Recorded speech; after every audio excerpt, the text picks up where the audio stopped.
Assalamualaikum warahmatullahi wabarakatuh. Selamat pagi sahabat RSUD Lewiliang. Perkenalkan saya Dr. Irfan Mulyana Mustafa SPOG, dokter spesialis kebidanan kandungan di RSUD Lewiliang. Pertanyaan ini memang pertanyaan yang sering dilemparkan oleh wanita hamil. Jadi sebenarnya antara persalinan normal ataupun persalinan harus lahir secara sesar itu semuanya bagus. Tidak selamanya bersalin bisa lahir secara normal, tapi tidak semua juga harus dilakukan secara sesar.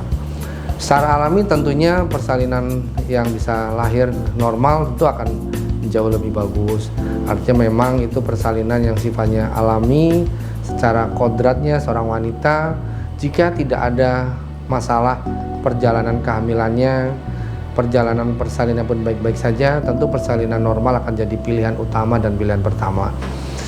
Persalinan sesar juga bukan berarti wanita yang lahir dengan operasi sesar menjadi tidak alami atau menjadi tidak sesuai dengan kodratnya. Tentu ada alasan kenapa operasi sesar harus dikerjakan. Jadi ketika pertanyaan lebih baik mana, tentu balik lagi bahwa setiap perjalanan kehamilan dan persalinan setiap seorang wanita akan berbeda, sehingga akhir dari persalinannya apakah bisa normal atau harus sesar itu tergantung kondisi dan indikasi dari perjalanan kehamilan maupun persalinan itu sendiri. Operasi sesar itu adalah melahirkan lewat perut. Melahirkan itu kan pada dasarnya lewat jalannya ada dua, melahirkan normal lewat jalan lahir dan melahirkan lewat perut, itu disebut dengan operasi sesar. Jadi ketika pilihan sesar akan menjadi cara untuk melahirkan si jabang bayi, maka pasti akan dilakukan operasi dengan cara melakukan sayatan atau irisan pada dinding perut, kemudian dilakukan sayatan pada dinding rahim untuk mengeluarkan si jabang bayi. Itulah yang disebut dengan operasi sesar.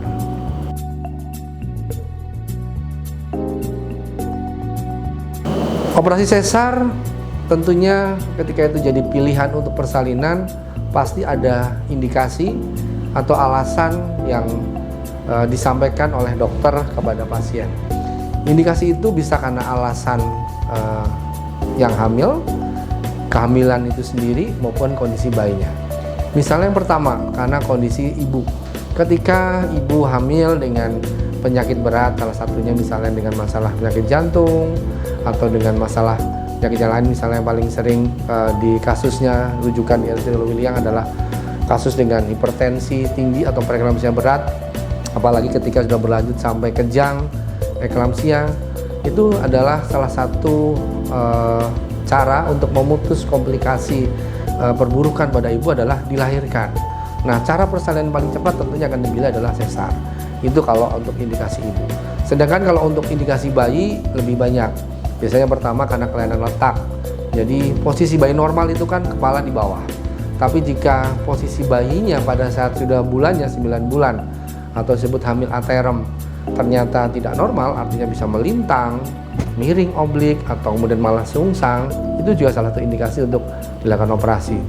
Kemudian yang kedua juga misalnya karena kehamilannya karena posisi plasenta atau hari-hari yang menutup jalan lahir, itu juga menjadi alasan tidak bisa dilakukan normal karena efek perdarahan yang hebat yang bisa terjadi sebelum proses persalinan jika dipaksakan untuk lahir normal karena jalan lahirnya tertutup sehingga muncul perdarahan.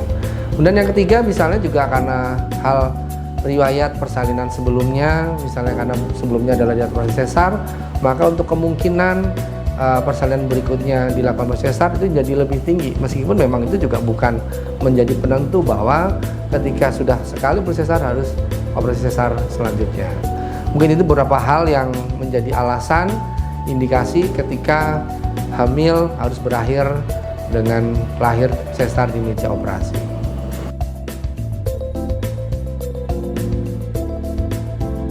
Ya, proses persalinan sesar tentunya ada persiapan. Artinya tidak serta-merta pasien masuk kamar operasi datang langsung untuk dilakukan operasi dimulai. Pasti kita akan melibatkan tim operasi mulai dari dokter bius, ada tim biusnya, maupun kita sebagai operator nanti sebagai eksekutor untuk operasi sesarnya, dan dibantu juga dengan para perawat dari kamar operasi. Nah, kalau jika ditanyakan apakah sakit, pasti tidak akan ada nyeri ketika dilakukan operasi sesar karena pasti ada dilakukan pembiusan. Nah, pembiusan pilihan pada operasi sesar yang paling sering dilakukan jika tidak ada masalah serius atau masalah berat pada wanita hamil yang akan dilakukan operasi, biasanya akan dipilih adalah pembiusan dari belakang atau pembiusan regional namanya atau spinal. Jadi hanya dibius separuh badan, jadi hilang rasa sakit mulai dari pusar ke bawah karena kan posisi dari irisan adalah biasanya di dinding perut bagian bawah, sehingga akan terblok, akan hilang rasa nyerinya mulai dari setengah perut ke bawah kaki, tapi bagian atas tetap sadar. Nah, itu pilihan para dokter spesialis anestesi untuk dilakukan pembiusan pada operasi sesar. Nah, pada perkembangannya terkait masalah nyeri, terutama pada pasca operasi, saat ini sudah banyak dikembangkan. Mungkin sekaligus saya jawab terkait yang pernah sering disebut dengan ERAX. Ya, ERAX adalah Enhanced Recovery After Cesarean Surgery. Jadi penekanannya adalah pada pemulihan pasca operasi yang jauh lebih cepat, sehingga diharapkan pasien pasca operasi sesar bisa bergerak, bisa bangun, bisa duduk, bisa berjalan lebih cepat, sehingga diharapkan dengan pemulihan yang lebih cepat, mobilisasi yang lebih cepat, dengan meminimalisir rasa nyeri, maka pemulihannya akan jauh lebih bagus. Lama operasi biasanya relatif, rata-rata sih sekitar 30 menit lah kalau kita boleh ambil rata-rata, mulai dari irisan atau sayatan dinding perut sampai menutup kembali. Tapi kalau perjalanan ada komplikasi, tentunya banyak dinamika atau bias selama operasi. Yang paling banyak adalah komplikasi perdarahan yang kadang-kadang tidak bisa kita prediksi, bisa terjadi perdarahan hebat di meja operasi. Tentunya jika semua berjalan bagus, artinya waktu 30 menit sudah sangat cukup untuk menyelesaikan satu kali perjalanan operasi sesar.